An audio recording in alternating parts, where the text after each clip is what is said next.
Hello there, boys and girls, and children of all ages. As you can see, the lovely man in the back is the man, the myth, the legend himself, Glenn Beck. And there looks like there's somebody planting seeds or in the background in there. Is there planting the seeds of revolution and socialist rebellion in the hinterlands? We could only hope. Let's see what Beck has to say today. There was a story in the Wall Street Journal that I find amazing. This is really one of the big names in tech investors. His name is Tom Perkins. Isn't that the guy that's married to Daniel Steele? Oh, I'm sorry. In Let's go back. Wait. Let's see. But isn't he married to Daniel Steele? Names in tech investors. His name is Tom Perkins. Being savagely beaten in public today. Really? He was beaten? He was drugged out into the streets and beaten and strung up by lampposts? You know, is that what really happened to him? Oh, we could only hope that's what would happen to the rich. Because he wrote an opinion piece comparing the radical demonization in the Nazi era to the class demonization of today. Kristallnacht. He compared it to Kristallnacht, which was basically an organized campaign by the participation of the state to go out there and deliberately targeted Jewish shop owners and Jews everywhere, or gypsy or homosexuals or commies, and beat them and kill them and murder them mercilessly in the streets. Is that what really happening to the rich today? Is that what happened, Kristallnacht? Is that what's happening out there? Is that what happened to Mr. Perkins today? Was he drug out of his little house out in California, drug out of his BMW or Bentley or Rolls, and beaten mercilessly, and then publicly paraded around in front of the masses before we ended up hanging him from a lamp pole? Is that what happened? Because I don't remember seeing that in the news. Let's see. He said, is it possible that we could see another modern day Kristallnacht against the wealthiest 1%? He said that's what happened before, right? No, Kristallnacht had nothing to do about the wealthy. If you remember, the Nazi Party, by and large, was placed in part by the upper rich people in Nazi Germany, and its sole purpose was do away with the communists. Everybody forget about the good old Spartan brigades and everything else, and the communists and the anarchists were the only ones that ever opposed Hitler's rise to power. People forget that. Hitler's job was to destroy the left wing in Nazi Germany, what became Nazi Germany or Germany. He was placed into power by the rich, by the big owners of the plants and machineries and all the rich people. And they thought that he was going to go in there and he was going to crush unions and he's going to destroy the commies and destroy the anarchists. And he did. That's what he did. But unfortunately, they created a monster that really the rich couldn't control. Well, certain rich. Some rich did okay with them, and we know their names because we still buy their products today. Thank you, Siemens. Thank you, BMW and Mercedes, and Hugo Boss.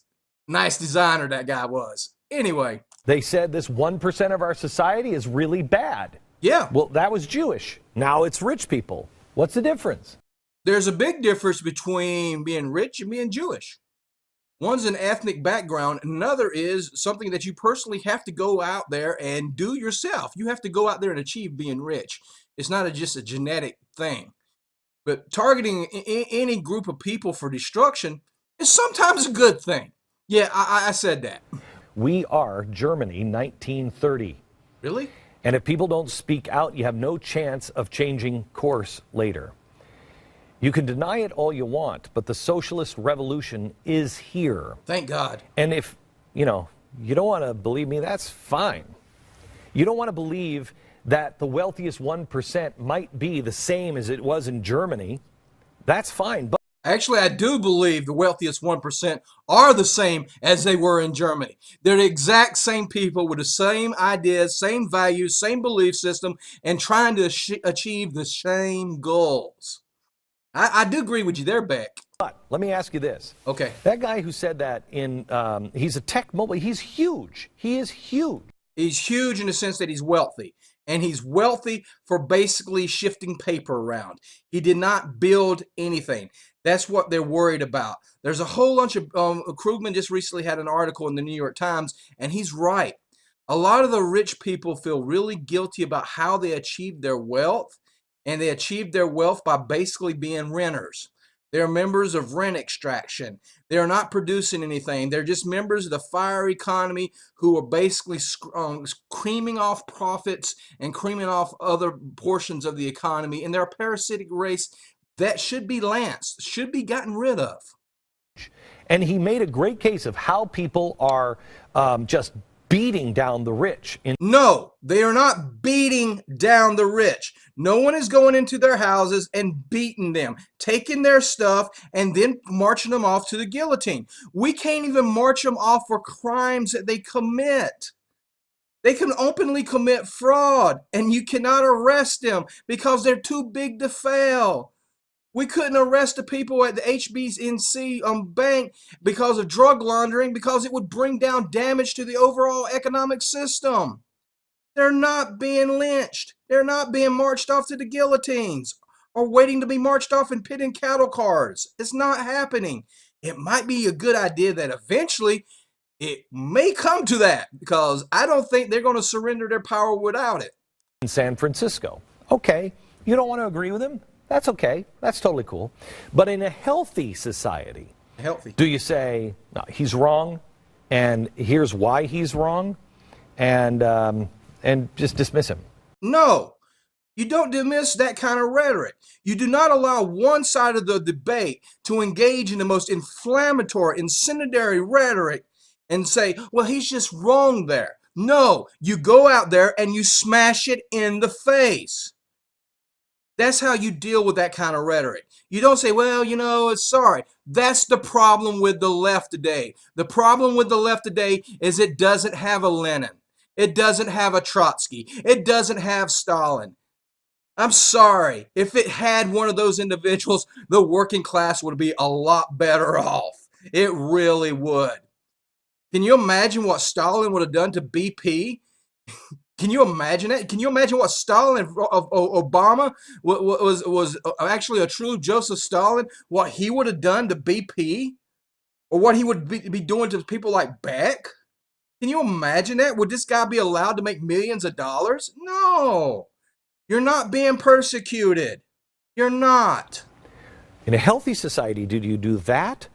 Or do you instead immediately jump to victimizing, ostracizing, and name-calling, saying... Name-calling? He basically just said his oppositions are Nazi. He broke the Godwin rule. He broke the Godwin rule, and now he's getting creamed for it, and you're upset about it? He has no place in the workplace. And let me quote, is this a healthy society that says this? Tom Perkins has not been involved in KPCB in years. That's his firm. We were shocked by his views expressed today in the Wall Street Journal and do not agree. They wrote a Twitter feed. They posted something on Twitter. And he's upset. I mean, that's the same as Crystal Knot. That's the same as, grabbing people off the street and murdering them and lynching them. That's the same that Stalin would do. You think Stalin would just take the Twitter? You think Lenin would take the Twitter? Or Trotsky? Come on. Seriously, the right has lost its mind. But America really does need a Lenin. It really does need a Trotsky. Shocked? Really? Shocked. Welcome to the Brave New World, gang. Brave New World. You make a stupid comment and your former employer says, whoa, we don't agree with his stupid comment. Let's post something on Twitter. It's the same as the Nazis, man. One without God at the helm, replaced by progressives with a God complex. They cry out against greed. We need a progressive with a God complex. Sorry. Where's Joseph Stalin when you need him? Come on, Mao, we need you, boy. And corruption, but are raising a generation with a foundation based on greed, corruption, entitlement. Greed, corruption, entitlement. That sounds the cornerstones of what makes the capitalist machine work. Don't know if you know this, capitalism is predicated upon greed, selfishness, narcissism, egotism, self-involvement, a lot of nasty little things about hyper-competitiveness, of getting ahead. And envy. Envy. Envy. Whoa, whoa, whoa. Did he say envy? Corruption, entitlement, and envy. Whoa. Sorry, he got us there. The left is all about that envy, man. It isn't, a natural result of the economic system that we imposed on people, is it? It couldn't be that. Capitalism doesn't make you want what your neighbor has. It doesn't make you want to go out there and work twice as hard and everything else so you can go out there. For what reason? So you can get more and more and more and more and more. That's envy, man. That's a sin. It's pretty sad. But I hate to break the news to you folks. There's a class war going on right now. A very dark and brutal class war that's being waged by the upper echelon of the society, the top 1%, but also the top maybe 20% of their benefactors of the current economic system. And it's deliberately designed. Just think about this for a second. I'll leave you with a quick thought puzzle. If there is not a war going on to the poor for the benefit of the rich, think about this.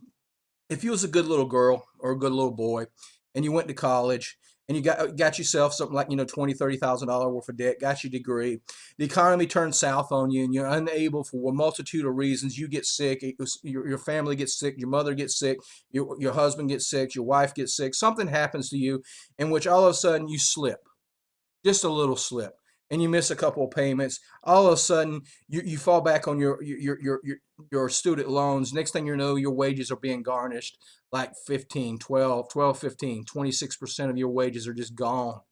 And you can't ever get behind that. And no matter how hard you work or how hard you try, you're never going to be able to discharge that through bankruptcy laws.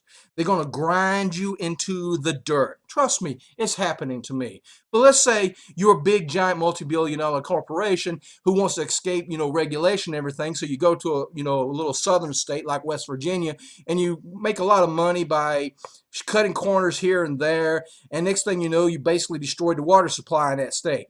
Did you know you can then just walk away from it? You can declare bankruptcy laws and you declare bankruptcy and they won't touch you. They can't touch you. Your CEO, all your board of directors, all your stockholders and everything else, they make out like bandits. Or let's say you ran a couple coal mines in West Virginia and you decided to give all your shareholders and yourself a bunch of benefits and decide to take all your money and blow it on strippers and blow, including the pension fund for the miners that's been working there 20, 30, 40 years in your mine. Guess what? Just declare bankruptcy and you walk away and you don't have to pay for those pension funds. But that girl or that boy who ends up working in Walmart with a couple of $1,000s worth of student loan debt, you're just going to grind them into the dirt. Yes, boys and girls, there's a class war going on, and there's nothing going to stop it because there's no Lenins here. There's no Trotskys. There's no Maos. There's no Stalins amongst the left. And we're much the poorer because of it, because the left won't learn how to fight. They're a bunch of cowards, and until they rediscovered Lenin, or Trotsky, or Stalin, or Mao, or somebody that knew how to actually deal with what you're opposing, and you're dealing with fascists. And you're going to have to act like you're dealing with fascists because they know exactly what they're doing. They're going to grind you into the dirt and destroy you. All right, this is the Fat Bash Wannabe Buddha talking to you today. Hope you got something out of that. Have a good day.